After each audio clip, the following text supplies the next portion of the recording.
జగన్మోహన్ రెడ్డి అధికారం కోసం ఎంతకైనా దిగజారతాడు అని మరొక్కసారి నిరూపించబడింది.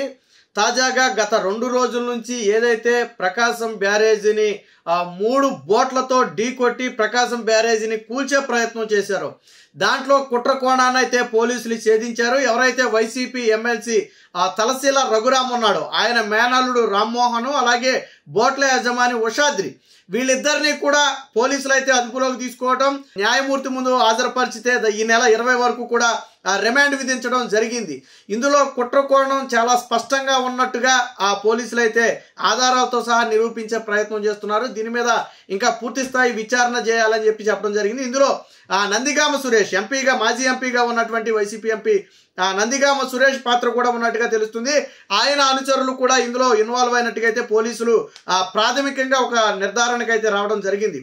వాస్తవానికి ప్రకాశం బ్యారేజీకి గన అనుకోని ఘటన ఏదైనా జరిగి ఉంటే దాదాపుగా 1,00,000 మంది జలసమాధి అయిపోయేవారు. 10 లక్షల ఎకరాలు పంట మునిగిపోవటమే కాకుండా 10 లక్షల మంది రైతులు నోట్లో మట్టి కొట్టడమే కాకుండా 1,00,000 మందిని జలసమాధి చేసేవాడు జగన్మోహన్ రెడ్డి. అంటే 1,00,000 మంది చనిపోయినా పర్వాలేదు, చంద్రబాబు ప్రభుత్వాన్ని కోల్చాలి, అస్థిరపరచాలి ఆ ప్రభుత్వాన్ని, ఆదిలోనే ఆ ప్రభుత్వం మీద కుట్ర జమ్మాలి అని చెప్పి జగన్మోహన్ రెడ్డి విశ్వ ప్రయత్నం చేస్తున్నాడంటే సౌననే సమాధానం వస్తుంది. లేకపోతే ప్రకాశం బ్యారేజీని పడవలతో ఢీకొట్టి కూల్చేయాలనుకోవటం ఏంటి?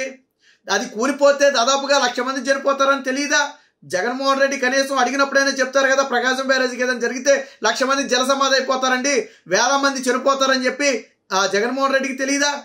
అంటే ఎవరు ఏమైనా పర్వాలేదు, నా హయాంలో అన్నమయ్య డ్యాం కొట్టుకుపోయి నేను జాతీయ స్థాయిలో ఆబాసుపాలయ్యాను, పార్లమెంటు సాక్షిగా కేంద్ర జలశక్తి శాఖ మంత్రి నన్ను చీకొట్టాడు, గేట్లకు గ్రీజులు పెట్టలేక అడ్డుపడిన పడవను తీయలేక ఆ రోజు డ్యాం కొట్టుకుపోయింది అందరికీ తెలుసు. ఈ రోజు అదే విధంగా పడవలతో ఢీకొట్టి ఏకంగా ప్రకాశం బ్యారేజీనే కూల్చాలి అనుకున్నారు అంటే ఇది చాలా తీవ్రమైన చర్య. ఒక ఏదైతే రాజద్రోహం దేశద్రోహం అంటారు కదా, అలాంటి దాంతో సమానం. ప్రజలు చచ్చిపోయినా పర్వాలేదు, నాకు చంద్రబాబు మీద నింద వేయటమే ముఖ్యమని అనుకున్నారు అంటే ఇంతకంటే సైకోయత్వం మరొకటి ఉండదు. దీని మీద ప్రభుత్వం చాలా కఠినంగా వ్యవహరించాలి. ఇది ఆషామాషి వ్యవహారం కాదు. ఇప్పుడు కఠినమైన చర్యలు తీసుకోకపోతే భవిష్యత్తులో ఏదైనా చేయగలరు. ఇలాంటి ఘటనలు ఏదైనా చేసి దాన్ని చంద్రబాబు మీద, ఈ కూటమి ప్రభుత్వం మీద నెట్టేసి ప్రభుత్వాన్ని అస్థిరపరిచే ప్రయత్నం చేయొచ్చు. నిజంగా 1,00,000 మంది కన్నా ఏదన్నా జరగరాంది జరిగితే 1,00,000 మంది కన్నా ప్రాణాలు అరిచేతిలో పెట్టుకుని ఏదన్నా ఇబ్బంది పడితే ఎవరు బాధ్యత వహిస్తారండి దానికి? ఇదన్నా చిన్న విషయమా? 1,00,000 మంది అంటే 5 మంది 10 మందికే చిన్న విషయం కాదు. అసలు ఒకరు ప్రాణం పోయినా కానీ అది చిన్న విషయం కాదు. అలాంటిది 1,00,000 మందిని చంపాలి అనుకున్నారు అంటే ఎంత భారీ కుట్రకు తెరతీశారు నాకు అర్థం కావట్లేదు. యుద్ధాల సమయంలో కూడా ఇంతమందిని చంపాలని ఎప్పుడు అనుకుని ఉండరు. కానీ ఈరోజు అంతమంది చనిపోయినా పర్వాలేదు, బ్యారేజీ కూల్చాలి, చంద్రబాబు మీద నింద వేయాలి, చంద్రబాబు చేతగానితనం వల్ల బ్యారేజీ కూలిపోయిందని చెప్పాలి, ఆ చనిపోయిన మృతుల్ని చంద్రబాబుకి అంటగట్టాలి, ఈ ప్రభుత్వాన్ని అస్థిరపరచాలి, చంద్రబాబు నాయుడిని దింపేసి మళ్ళీ జగన్మోహన్ రెడ్డి ముఖ్యమంత్రి పీఠం ఎక్కాలి. ఎంత కుట్ర అండి! ఈ ప్రభుత్వం వచ్చి 3 నెలలు కాలేదు, ఈ స్థాయిలో కుట్ర పన్నుతున్నారు అంటే 5 ఏళ్ల పాటు ఈ ప్రభుత్వాన్ని జగన్మోహన్ రెడ్డి స్థిరంగా ఉండనెత్తాడా అంటే తన కుట్రలు కుతంత్రాలతో స్థిరంగా ఉండనివ్వడని చెప్పి దీన్ని బట్టి అయితే అర్థమవుతుంది. ఇప్పుడు ఎవరైతే 2 వ్యక్తులు దొరికారో రామ్మోహన్ అలాగే ఉషాద్రి, వీరిద్దరి మీద కూడా పూర్తి స్థాయి విచారణ చేయాలి.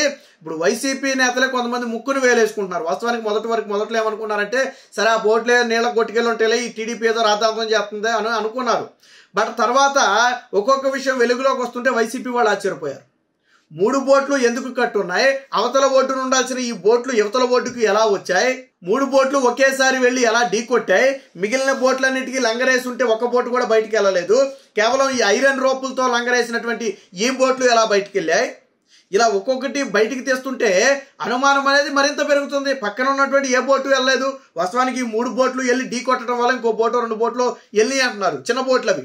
కానీ ఇవి దాదాపుగా 40 నుంచి 50 టన్నులు ఉన్నటువంటి బోట్లు ఇవి. వాస్తవానికి బోటు దేనికి ఉపయోగించే వాళ్ళంటే నందిగామ సురేష్ లారీల్లో ఇసుక లోడ్ చేయడానికి ఉపయోగించిన బోట్లు ఇవి. నదిలోంచి ఇసుక తీసుకొచ్చి నందిగామ సురేష్ లారీలో లోడ్ చేయడానికి ఉపయోగించినటువంటి బోట్లు. అందుకనే ఐరన్తో చేసినటువంటి భారీ బోట్లు అవి.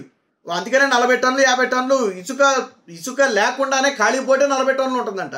అంటే మూడు బోట్లు కలిపి దాదాపుగా 120 టన్నుల వెయిట్ ఉన్నటువంటి బోట్లు ఆ 11 లక్షల క్యూసెక్ వాటర్ ఫ్లోలో వెళ్ళి తగిలినాయి. అంటే అదృష్టం ఉండబట్టి కానీ, లేకపోతే ప్రకాశం బ్యారేజీకి జరగరాంది ఏదైనా జరిగితే ఈరోజు 10 లక్షల ఎకరాల్లో పంట నీట మునిగేది, 10 లక్షల మంది రైతుల నోళ్లలో మట్టి కొట్టేవాడు. అది పక్కన పెట్టి, పంట నష్టాన్ని పక్కన పెట్టి దాదాపు 1,00,000 మంది జల సమాధి అయ్యే అవకాశం ఉండేదట. ఎందుకంటే ఒకేసారి బ్యారేజీగా ఫ్లో ఇది వెళ్ళిపోతే ఎవరో అక్కడ దాన్ని అడ్డుకునే పరిస్థితి ఏముండదు. కింద లోతట్టు ప్రాంతాలన్నీ కూడా ఒకసారిగా జలమయం అయిపోతాయి. క్షణాల వ్యవధిలో, నిమిషాల వ్యవధిలో ఎలాంటి ఇచ్చే అవకాశం కూడా లేకుండానే మొత్తం కూడా జల సమాధి అయిపోతాయి. ఒకసారి బ్యారేజీకి డ్యామేజ్ అయితే బ్యారేజ్కి ఆటోమేటిక్గా మొత్తం కొలాప్స్ అయిపోతుంది. అంటే జాతీయ స్థాయిలో గుర్తింపు పొందినటువంటి ఇలాంటి బ్యారేజీలను కూడా జగన్మోహన్ రెడ్డి కూల్చడానికి కుట్ర పన్నాడు. అంటే జగన్మోహన్ రెడ్డి అధికార దాహం ఏ స్థాయిలో ఉందో తెలుస్తుంది.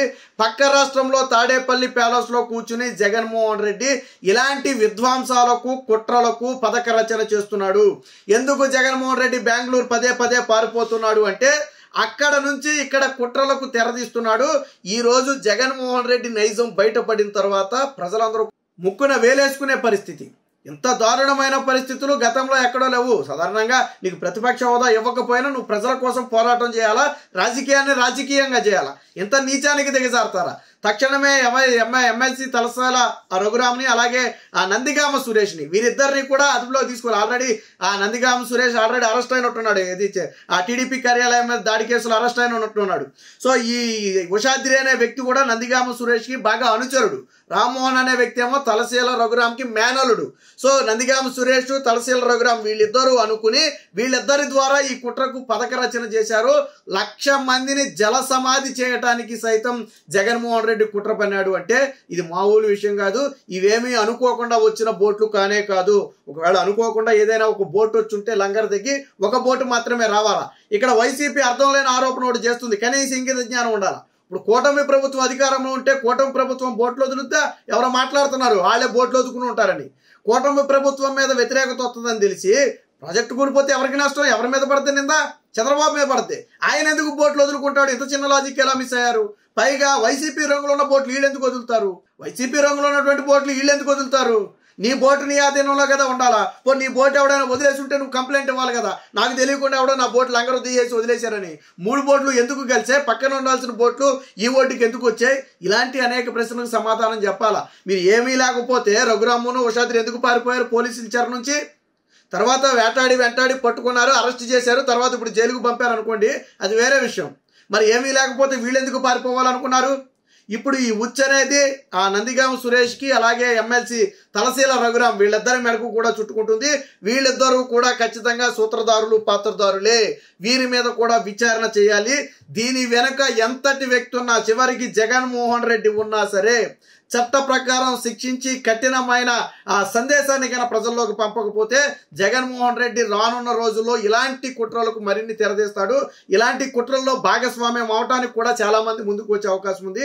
కాబట్టి వీళ్ళ మీద చర్యలు తీసుకుంటే తప్ప, ఒక భయం అనేది కలిగితే తప్ప ఇలాంటి కుట్రలకు అడ్డుకట్టబడే అవకాశం లేదు.